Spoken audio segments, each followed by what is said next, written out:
آج پوری مسلم امہ، پاکستان کا ہر شہری، ہر مکاتب فکر سے تعلق رکھنے والا، ہر سیاسی ہمدردی رکھنے والا کسی بھی سیاسی جماعت سے، خواہ آج وہ اس ایمان میں ہے یا پاکستان میں کسی جگہ ہے یا دنیا میں کسی جگہ ہے، بلکہ اس سے بھی بڑھ کر میں یہ کہوں گا کہ ہر وہ شخص جو انسانیت پر یقین رکھتا ہے، جو انسانیت کی قدروں پر یقین رکھتا ہے، جو انسانی حقوق پہ یقین رکھتا ہے، آج اس کا دل دکھی ہے۔ اور یہ کافی عرصے سے، جب سے اسرائیل معرض وجود میں آیا، فلسطینیوں کے لیے زندگی تنگ کر کے رکھ دی گئی، ان پر ظلم کے وہ پہاڑ توڑے گئے، ان پر اتنے ظلم ہوئے کہ جس کی مثال شاید تاریخ میں ڈھونڈنی اتنی آسان نہ ہو۔ جناب اسپیکر،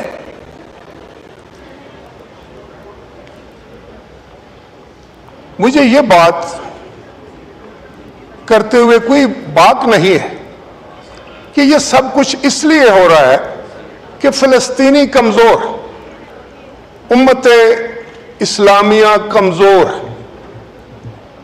اسرائیل طاقتور ہے اور اس کے حواری بہت ہی طاقتور۔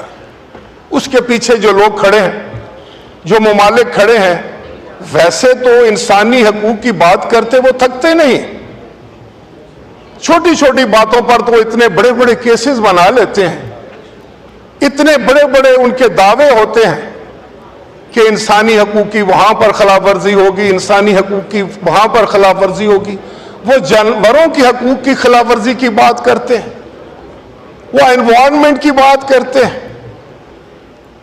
لیکن افسوس، صد افسوس کہ اسرائیل جس بے ایمانہ طریقے سے، جس خوفناک انداز سے، جس ظلم کے ساتھ وہ فلسطینیوں پر ظلم ڈھا رہا ہے، ان کا خون کر رہا ہے، خون کی ندیاں بہا رہا ہے، میں سمجھتا ہوں کہ جس طریقے سے آج اس گلوب کی، اس کرۂ ارض کی ساری انسانیت کو کھڑے ہو کر یہ بات کرنی چاہیے تھی، وہ نہیں ہو سکی۔ کمزور اور طاقتور کی یہ جنگ ہے، اور طاقتور اپنے طاقت کے نشے میں ہر وہ حد کراس کر رہا ہے جو انسانیت کی تذلیل ہے۔ جناب اسپیکر، کہاں گیا جنیوا کنونشن؟ کہاں گیا انٹرنیشنل کورٹ آف جسٹس؟ کہاں گیا سلامتی کونسل؟ کہاں گئی یہ UNO؟ کہاں گئی وہ ساری تنظیمیں جو بڑی بڑی باتیں کیا کرتے تھے؟ آج تو یہ ہو رہا ہے جناب اسپیکر کہ اسکولوں پر بمباری کر کے معصوم بچوں کو شہید کیا جا رہا ہے، ہسپتالوں کو نہیں بخشا جا رہا ہے، مریضوں کو مار دیا جاتا ہے، مرے ہوئے لوگوں کو بھی بمبارڈمنٹ کر کے اور مارا جا رہا ہے۔ اور حد تو یہ ہے کہ کل پرسوں جو کچھ ہوا ایران میں، اس کی مثال کہاں ملتی؟ کیا یہ جو بہت بڑے بڑے نامی گرامی ہیں، انسانیت کی بات کرنے والے، انٹرنیشنل نارمز کی بات کرنے والے، بین الاقوامی حدوں کی تحفظ کی بات کرنے والے، ملکوں کی سوورینٹی کی بات کرنے والے، انڈیپینڈنس کی بات کرنے والے، انہوں نے کیا کہا ہے؟ اسماعیل ہانیہ کو نہیں مارا گیا، یہ ان تمام وہ جو تمام نارمز تھے، وہ جو تمام وہ اخلاقیات تھی بین الاقوامی، اس کی دھجیاں اڑا دی گئیں، لیکن کوئی کچھ نہیں بولا، اس لیے کہ وہ طاقتور ہیں، اور جن کے خلاف یہ سب کچھ ہو رہا ہے وہ کمزور۔ سب کو پتہ ہے، ہمیں بھی پتہ ہے۔ لیکن جناب اسپیکر، آج اسماعیل ہانیہ اور اس کے خاندان کی یہ جو قربانی ہے، فلسطینی جو قربانیاں دے رہے، اس کی مثال بھی تاریخ میں نہیں ہے۔ لیکن یہ بھی ایک عجیب اتفاق ہے کہ فلسطین کی آزادی کی اگر جنگ ہو، وہ اپنے ملک کی آزادی کے لیے ان کے ملک پر قبضہ ہو، اس کو کوئی اور معنی پہنا دیے جاتے ہیں۔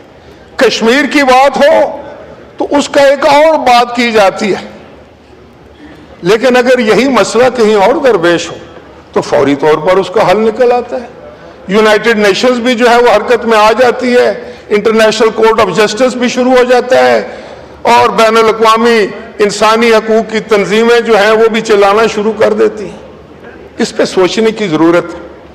ہم آج یہ خوشائن بات ہے کہ ہم سب نے متفقہ طور پر یہ قرارداد منظور کی ہے, اس پر میں سب کو ڈیوائیڈ کے اس طرف بھی اور اس طرف بھی خراج تحسین پیش کرنا چاہتا ہوں. لیکن جناب اسپیکر, ہم بھی کیوں اس طریقے سے ان کی مدد نہیں کر سکتے؟ کسی کو ہمارا خوف کیوں نہیں ہے؟ کسی کو ہمارا ڈر کیوں نہیں ہے؟ اس کی بھی ایک وجہ ہے کہ ہم نے اپنے معاملات کو بہت الجھا لیا ہے. ہم اپنے ملک کی حالات کے جو ہمارے چیلنجز ہیں, جس طرح ہم نے ان کا سامنا کرنا تھا, مل کر ایک جذبے کے ساتھ, ایک جوش کے ساتھ, ایک ہوش کے ساتھ وہ ہم نہیں کر رہے. ہم بھی تقسیم ہیں. ہم چھوٹی چھوٹی پیٹی پالیٹکس جو ہے وہ ہمیں آگے نہیں بڑھنے دیتی.